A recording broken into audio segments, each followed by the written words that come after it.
So if you remember, these are the deities which are given in the introduction to the D10 chart and how to read it in the first video in the playlist. You can look it up. But just to recap, the deities are the archetypes of energies which a person will have, which they bring to the profession in the D10 chart. Now, mind you, these deities or these archetypes are only meant for D10 chart, not so much for D1 chart. Okay, forget the natal chart for the time being. Only the Shamsha, the 10th divisional chart.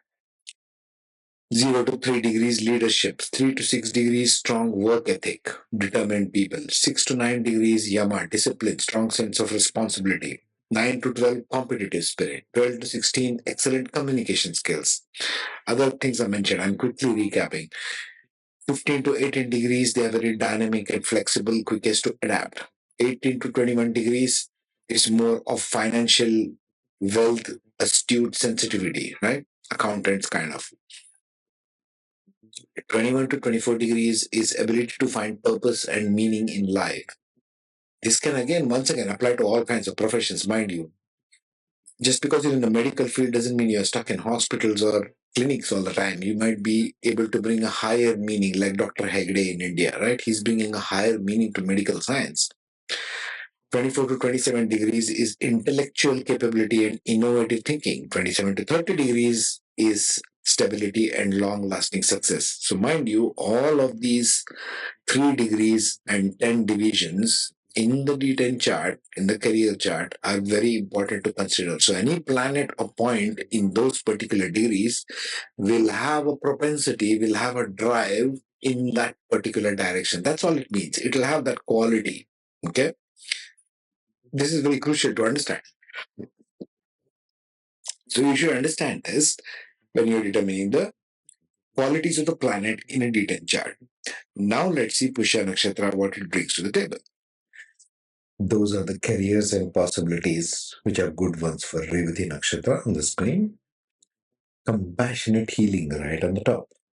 May excel in healing professions as in nurses, doctors, therapists, counselors, hospice workers, or in roles that involve promoting emotional and physical support.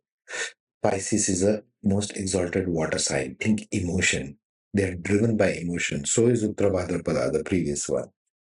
They have to be turned on emotional. Creative and performing arts. Actors, musicians, dancers, poets, writers. That's another possibility. The third possibility is spiritual guidance. About that, we don't have much of that in the world, isn't it? It's not considered mainstream, if you know what I mean. They may thrive as spiritual teachers, mentors, counselors, astrologers, or in roles that involve guiding others in spiritual paths. Astrologers. Counseling and therapy. They may excel in counseling and therapy fields. They may thrive as psychologists, therapists, life coaches, or counselors, or in roles that involve communicating on an emotional level. The connect with Revati is at an emotional level. So they may excel in this profession, counseling. Philanthropy and social service could be another line, but not like activists. Revati is not an activist. It's like non-profit organizations, like working for world bodies like UN, UNSC, UNESCO for children, right? Community outreach programs, humanitarian projects.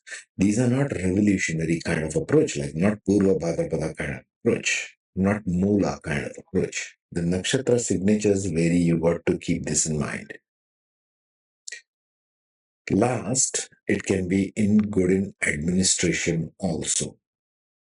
They may excel in administration and managerial roles. They may thrive as executives, project managers, team leaders, or even CEOs.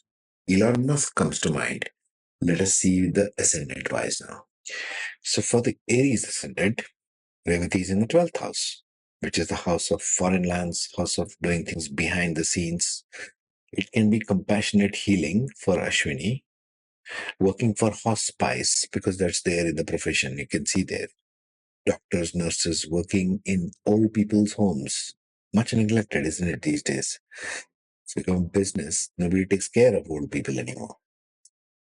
For Bharani, it can also become hospice workers. It can become more of children's causes, working in, for children's causes, right? For Kritika, it may become more of spiritual guidance. Yes, possible, definitely possible for them. And philanthropy and social service as well.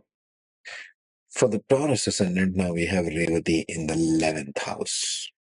Okay, 11th house is about what? About social community, about social media, about working for the masses. 11th house is all about masses. What is Revati doing there? Let's go to the ascendant of Taurus. Kritika, Rohini, and Vrikshisha. Vrikshisha will become more of philanthropy and social service for sure. Kritika might become more of creative and performing arts. Could be possible. Like owning restaurants, for example, comes to mind. For Rohini, again, it might be more business-like, so management and administration. Rohini in Ascendant in Taurus and more in Revati. These guys can become big shot CEOs of companies also. Okay. For Gemini Ascendant, now Revati falls in the 10th house. So it becomes a dominating driver of career, right? This being the case, what are the ascendant possibilities? There are two Devganas there. There is Vrikshisha and there is Punarvasu. For Ardra, it may be more of compassionate healing, possible, definitely. They can also do mainstream management, Ardra, like engineering managers kind of role, possible. They can also do spiritual guidance, but spiritual guidance will be more of Punarvasu's forte. So will Vrikshisha be the case. Vrikshisha will also indulge more in creative and performing arts and spiritual guidance. For the Cancer ascendant, now Revati falls in the 9th house of teaching, foreign lands, gurus, that kind of. Punarvasu, Pushya, and Ashlesha being the ascendant possibilities. For Punarvasu, it'll be more like guruship, it'll be more like counseling and therapy, spiritual guidance also comes to mind. For Pushya, also likewise, more of spiritual guidance. Okay, teachers, mentors, counselors, astrologers, yes, possible. For Ashlesha, it will definitely be more of spiritual guidance, more of astrology. Ashlesha is good at that, as well as counseling and therapy. For the Leo ascendant, now we have Revati in the 8th house of secrecy, investigation. But now we are talking about Revati here. So let us see what's the possibilities. In the ascendant, we have Maga, Purva Falguni, and Uttar Falguni. Purva Falguni, Uttar Falguni may be more of managerial roles behind the scenes, okay? Administrative roles. Magha, on the other hand, may be all about, let's see what they can bring. Spiritual fields, they may thrive as teachers, mentors, counselors, astrologers. Possible, very much possible. For the Virgo ascendant, now we are in the 7th house with Revati. In the ascendant, we have Uttar Falguni, Hasta, and Chitra. Uttar Falguni may be more about philanthropy and social service. Hasta may be more about passionate healing, but more healing in terms of spirituality. They can also become good hands on healers there. Chitra, on the other hand, may be creative and performing arts. Chitra is a naturally creative nakshatra. For the Libra ascendant, we have Chitra, Swati, and Vishakha in the first house. And now Revati is in the 6th house. Let's see what they will do. Chitra will do more of creative professional fields. Swati will be more of spiritual guidance, definitely. In a unique way, you might understand, you need to understand that Swati is very individualistic. They'll bring their own signatures to the table. Vishakha may be more of management and administrative roles. For the Scorpio ascendant, Revati falls in the 5th house, which is very interesting because Scorpio is a hidden sign.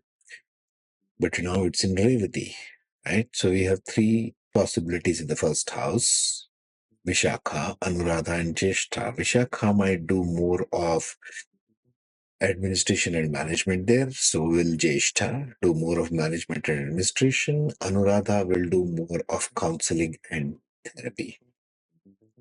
For the Sagittarius ascendant, Now we have Uttara Ashada, Purva Ashada, as well as Mula in the ascendant. And now Revati is in the fourth house.